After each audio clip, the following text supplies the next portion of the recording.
For this hunt, I'm meeting up with my good buddy Mitch, who has found a new hunting obsession: calling coyotes at night with thermal optics.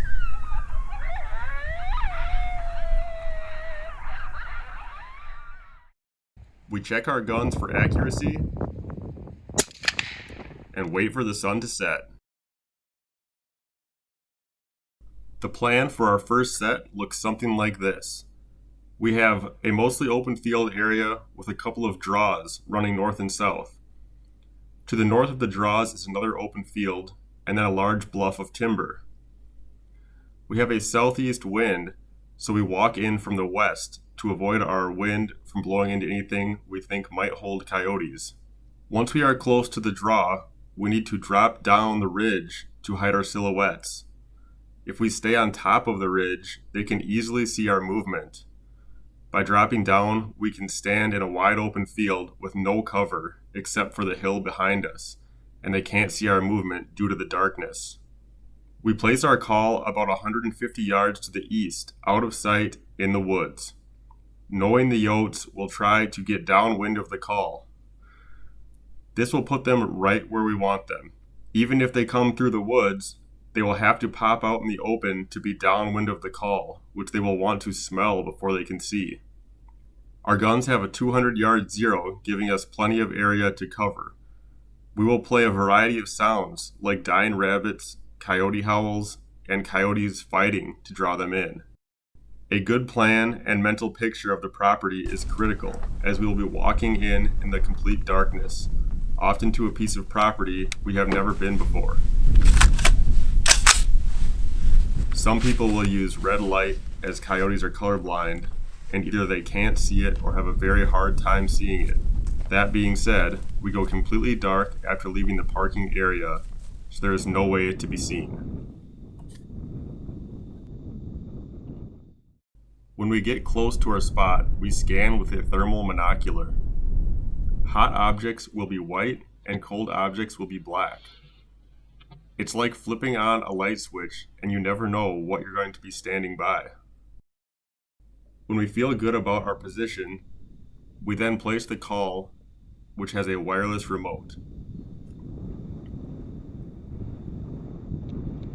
Mitch runs the call and scans with his thermal monocular, and I scan with my gun, which also has a thermal scope. On a calm night, the call can be heard by coyotes from a mile away.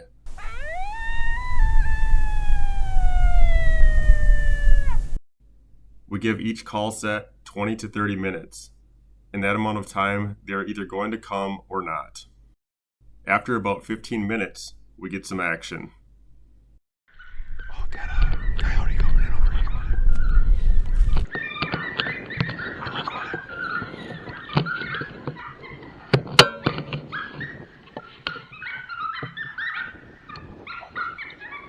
There's another one.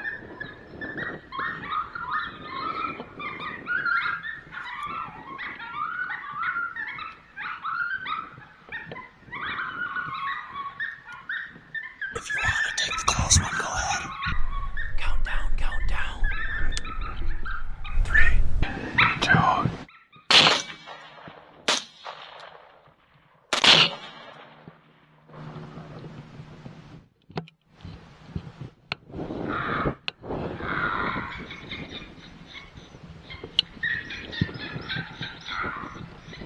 Missed the other one. Got you. Yeah. I got mine down. It looks down.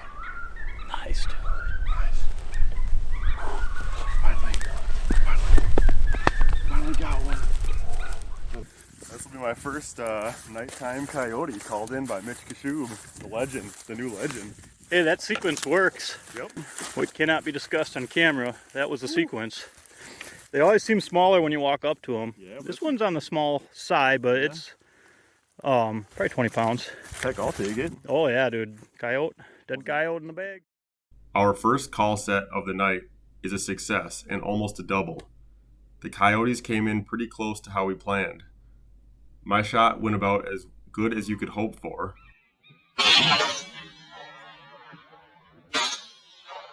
Mitch rushed his shot, trying to give me the best opportunity, and just barely missed his.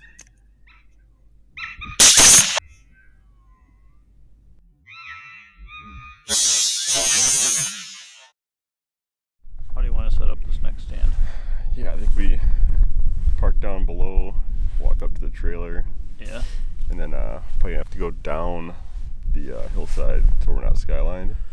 Yeah, we can get into that draw. Just get down below the ridge, like you said, so we're not skylined. There's that finger coming up, so we could get above that finger a little ways down. Yeah. They could be, could come out right out of that finger. Set the call right down at the top of that finger where its grass kind of ends. Yeah, sounds good. Yeah. Scan, cover. I can cover left to straight. You can kind of cover off to the right, and then yeah, if they come in by you, I might have to move a little bit. But if you scan with the scope, you can go basically from the call all the way to your 9 o'clock, and then I'll scan with the scanner. Yep. Basically, check our 6 and everything to the right. Yeah. All right. Okay. Sounds like a good plan. Let's go do it. Yep.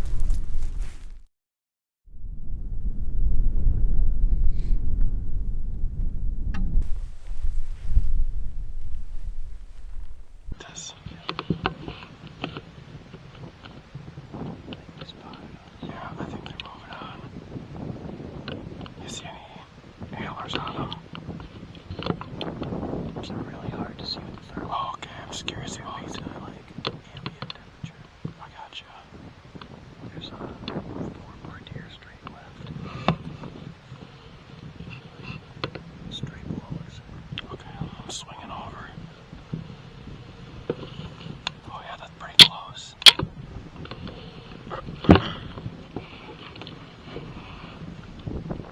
There's something way out in that field too that's smaller. You know where that? Yeah. Yeah. Oh. How far away is that close deer?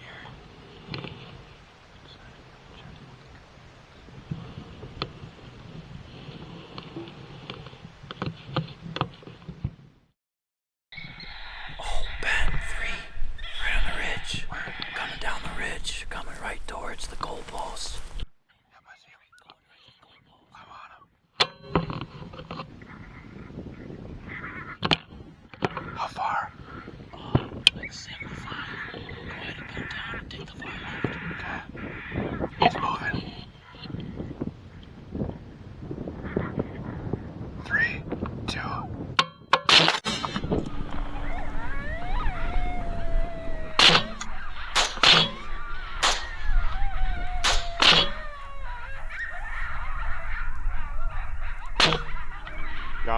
Got him on that last shot.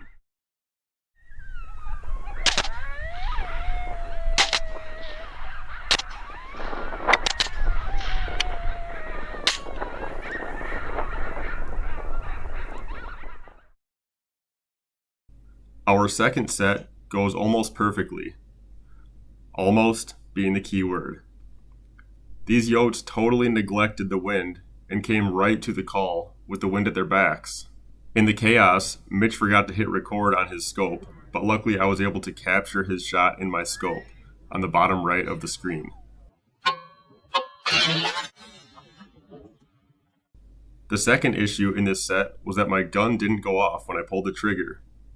You can hear the hammer drop, but the bullet doesn't fire. I am still not sure what happened here, but next time I pull the trigger, the gun does go off, which should be impossible for an AR platform. In the chaos, I managed to get lucky on the last shot and hit this yote perfectly at 200 yards on the run. Got him.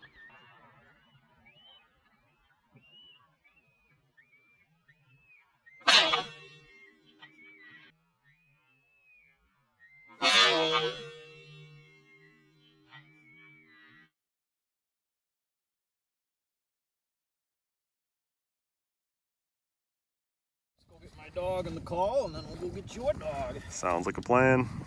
Daily double. Rolling. Woo! I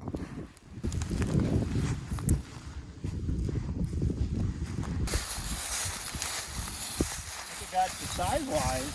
3 come in, I saw him up on the ridge, and it was just like, go time, baby. Yeah. He rubbed off a little bit of his guard hairs. Okay. That's a pretty coat on that one, though. Yeah. And then we had already talked about Ben gets countdown. Mitch forgot to record in his scope. Ben was recording in his scope, but you could probably only see your dog. I don't know. Unless you could, I don't know if you could see both. We'll see later. But Yeah. then Ben was always going to do the countdown, so we're pretty much like, all right, they're stopped, they're moving, all right, they're stopped, and I'm just like, count down and go. And I hear 3, 2, and this time I shot at the same time. Mine goes right down. Ben's takes off. You had a little weird trigger pull, something happened. Something weird happened when I pulled the trigger and the bullet didn't go off. Yeah, oh, really? Like, I just heard a click and nothing happened. Huh. And then my dog started moving. Yeah, and then you started shooting at yours on the run. And the third one goes up the hill. Yep. And I go on the third one. You're going at the first one to the left, I'm going to the right, and I'm just trying to lead it going up the hill, but it was kind of below a ridge a little bit, running up a draw. Yep. So I was kind of just sending prayers towards it and see what happened.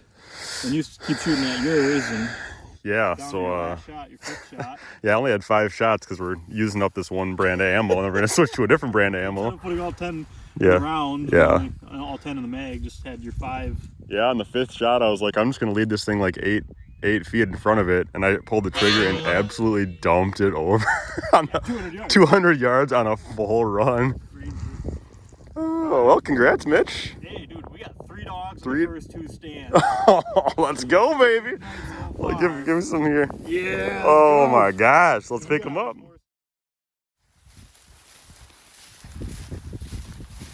All right, second one of the set here. Yep. Had our first double. Number 3 for the night. 3 for the night. Number 2 for the set. 2 for Ben, 2 for the set. 200-yard shot. 200 yards on the run. Ben really wants to know where he hit it. Well, yeah, 200 yards on the run, and it just dumped over. Roll it. Oh, there you go, right behind the shoulder. Right behind the shoulder. Money shot for a 200-yard running shot. 200 yards on the run. Yeah, baby. that would have been the side you hit too. Yep. He never moved after It's a big dog too. and that was my last round in the chamber. Yeah, 5th shot, last shot, 200-yard on the run, let it. Pretty decent shot, Ben. Thanks, man.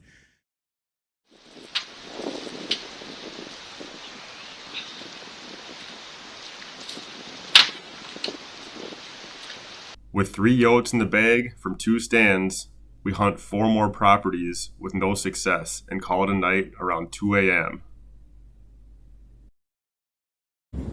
Headed down to spot 1 on Saturday, night 3 of coyote hunting. 0 out of 2 stands the first night. We had 3 out of 4 stands last night. 5 or 6 stands planned tonight.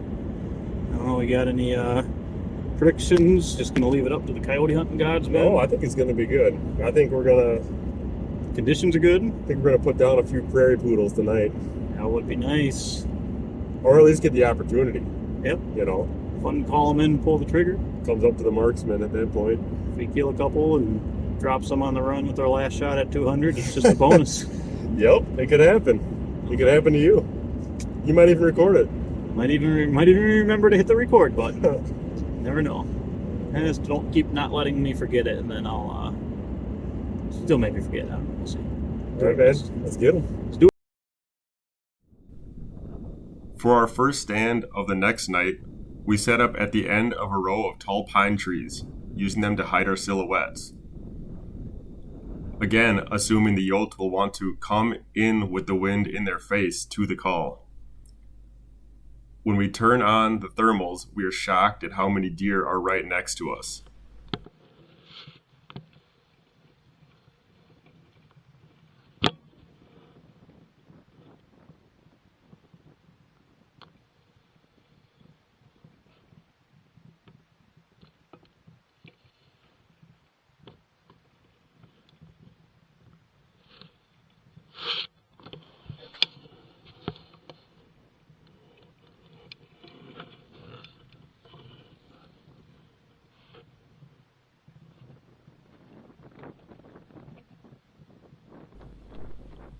After turning on the call, it doesn't take long, and we have some action.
Unfortunately, Mitch's first shot lands a bit back, turning this easy kill into a bit of a shootout, with me and Mitch both emptying our guns on it.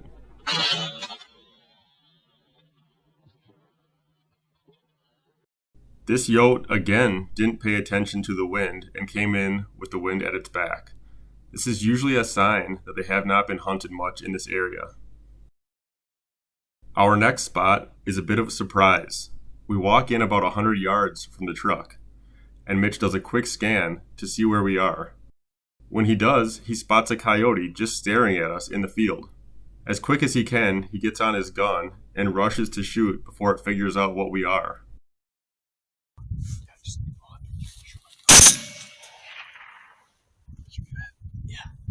Miss, yeah.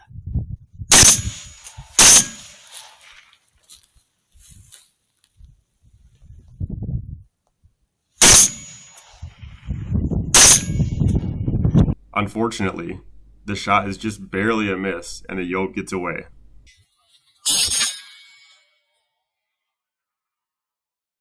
We again try 4 more properties with no luck, and our trip comes to an end around 2 a.m. This was a very fun hunt and something I have never done before. Big thanks to Mitch for bringing all the gear and showing me how it all is done. If you want to see a lot more thermal hunting, head on over to his channel, Good Thrill Hunting. I will put a link in the description. Hold on. You're pretty bad at this. got the bloopers going. Yeah. Okay. I got a case of the bloopers.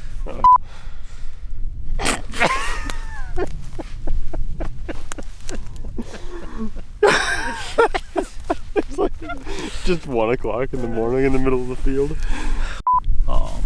Hold on, we gotta start over. What setup are you trying to lay down? Where's the trailer? Derrick's. How do you want to set up for derrick stand? And don't say his name. Oh yeah, I'm gonna start over completely. I'm starting over completely. Yeah, boy. Okay, ask me an unrelated question. What'd you have for lunch? I had nothing because you made skin coyotes all day and we didn't eat lunch. There's a shadow on my face just because it's like the backdrop of the letter. I don't know. I think you maybe got to back up a little bit. Yeah, that's pretty good. All right. You can't even tell my Sitka pattern with this mode of the camera. No. It looks like I'm just wearing a gray sweatshirt. Yeah. Hey, people, this is Sitka. Yeah, this is. I'm rich. It's expensive. Deal with it.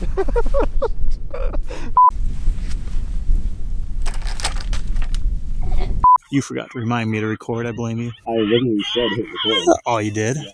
I'm good. So should we park with the trailer? Yeah. Okay. Starting out. Okay.